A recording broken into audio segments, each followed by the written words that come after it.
서영교 의원과 고민정 의원이 한동훈 탄핵을 언급했습니다. 들어보시죠. 탄핵의 요건들을 한동훈, 이상민 차곡차곡 스스로 쌓아가고 있습니다. 국회가 가진 기본권이 탄핵인데요. 그것을 하지 못한다면 국회도 무능하게 되는 겁니다. 한동훈 장관도 그와 유사한 방식으로 또다시 시행령 통치를 하고 계신 거고, 마지막 수단이 결국은 장관 탄핵인 것인데 그 부분에까지 문을 열어놓고 저는 검토해야 된다고 생각합니다. 이번에 신임 최고위원으로 선출된 서영교 최고위원과 고민정 최고위원이 나란히 한 장관의 탄핵을 추진해야 한다라는 강한 의지를 밝힌 겁니다. 전재수 의원님, 당 분위기가 지도부의 분위기입니까? 뭐 전적으로 뭐 대세를 이루고 있는 분위기는 아닙니다. 그렇군요. 분위기는 아니고 다만 이제 그 국회에서 법을 만들잖아요. 그러면 정부로 이송을 하게 되는데, 정부로 이송을 하게 되면 국무회의에서 공포를 하게 되고 후속 조치로 이제 시행령 등등을 만들게 되는데, 대한민국의 법 체계라는 것은 법의 위기 질서는 너무나 명백하고 너무나 명쾌합니다. 헌법, 법, 그다음에 시행령, 불령. 그렇게 해서 법이 헌법을 넘어설 수가 없습니다. 시행령이 법의 위임 범위를 넘어설 수가 없는 것이죠. 법의 위기 질서는 너무나 명백합니다. 그런데 지금 이제 시행령이 법의 입법 취지를 무색하게 만들어버리고 국회 입법권을 우회해가지고 행정부의 어떤 행정 독재, 그다음에 시행령 정부를 향해서 가고 있는 이런 문제를 지적을 한 겁니다. 대한민국 법치주의 국가인데 자칫 잘못하면 시행령 국가로 갈 수 있다. 이런 이제 우려에서 국회가 그러면 할 수 있는 수단이 뭐냐? 행정부의 수장을 장관을 상대로 할 수 있는 것은 사실은 탄핵을 할 수 있는 그것밖에 없는 것이거든요. 그 부분을 이제 이야기를 한 것이고, 행정부 독주 현상 또는 행정부 독재로 흐를 수 있는 이런 부분들에 대해서 이제 강력하게 경고하는 차원에서 아마 저 두 분이 저렇게 말씀하신 것으로 이해를 해주시면 좋을 것 같습니다. 한 장관은 탄핵시킬 수 있다라는 공사에 뭐라고 응수했을까요? 들어보시죠. 민주당에서는 계속 탄핵론을 내세우고 있습니다. 탄핵론을 이렇게 모락모락 피워요. 어떻습니까? 다수당인 민주당이 탄핵을 결정하시면 뭐 저는 그 절차 안에서 당당하게 대응하겠습니다. 당당하게 대응하겠다라고 이야기를 한 겁니다. 자, 그런가 하면 한 장관의 지난 발언들이 다시금 회자되고 있습니다. 유튜브에서 많은 조회수를 올리고 있다는 기사들이 나오고 있는데, 특히 검수완박 법안과 관련해서 내가 좌천 때에 너무 법이 복잡해서 법 전문가인 나도 모르겠더라 라는 취지의 이야기를 한 대목이 회자가 되고 있다고 합니다.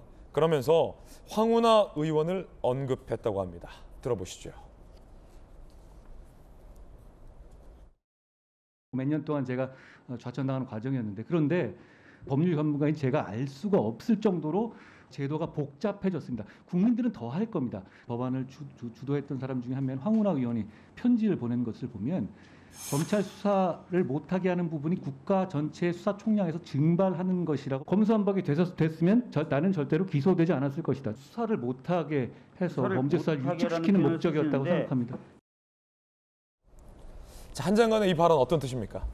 검수완박뿐만 아니라 이전에 그 검경 수사권 조정부터 시작해서 이 형사법 체계가 너무나도 복잡하게 바뀌어 있었기 때문에 법 전문가인, 어떻게 보면 최고 전문가 중에 하나라고 할 수 있는 본인도 내가 좌천당해서 권리구제를 하려고 여러 가지 조치를 취하려고 할 때 어디에 가서 누구를 어떻게 고소고발해야 되는지 모르겠더라. 그만큼 너무 복잡해졌기 때문에 하물며 나도 이런데 국민들은 오죽하겠느냐. 그만큼 이 검경 수사권 조정이라는 것이 대의는 뭐 그럴듯할지 모르겠지만 실제적으로 이것을 겪어야 되는 국민들의 입장에서는 굉장히 어렵고 불리하게 바뀐 것이다. 그리고 황운하 의원 같은 경우에는 이 의도 자체도 굉장히 불순하다는 것을 어떻게 보면 실토한 거나 마찬가지다. 만약에 검수완박이 됐으면 본인은 수사받지 않았을 것이다. 이런 말 자체를 들어볼 때 결국 검수완박이라는 것은 겉으로 포장하기에는 검찰의 수사권을 제한하고 권력을 내려놓게 하는 것이지만 실제로는 한편으로는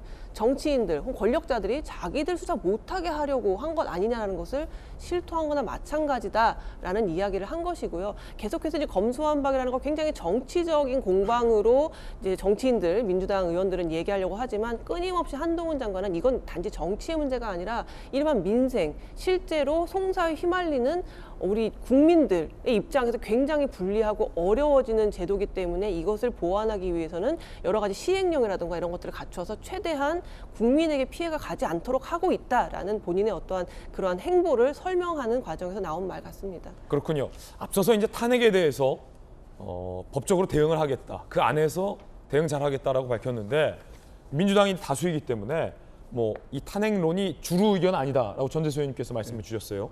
만약에 이제 최고위원과 당대표가 새로 바뀌었기 때문에 지도부에서 강하게 탄핵 드라이브를 걸어서 탄핵 추진까지 이어진다면 한 장관이 대응할 수 있는 게 법적으로 뭐 법 안에서 그 국면, 탄핵 국면에서 어떻게 대응할 수 있습니까? 박정호 의원님. 지금 한 장관이 얘기하는 것처럼 본인이 그 탄핵의 사유에 대해서 민주당이 건 건에 대해서 건건이 해명 내지 반박은 할 수 있지만 민주당이 거대 의석을 가지고 그냥 밀어붙여서 탄핵하겠다라고 하면 사실은 방법 없는 거죠. 뭐 탄핵 당해야지. 방법 없다. 그게 국민들이 가장 걱정하는 부분이죠. 뭐 민주당이 하고 싶으면 하는 거죠. 저는 한 장관으로서는 별 방법이 없다. 현재로서는 뭐 이렇게 말씀드립니다. 예, 야당은 한동훈 탄핵 못한다면 무능한 국회다라고 한 최고위원은 말했고 한 장관은 당당히 임하겠다. 박정호 의원은 탄핵이 추진되면 탄핵 당하는 것밖에 없다라는 의견도 주셨습니다.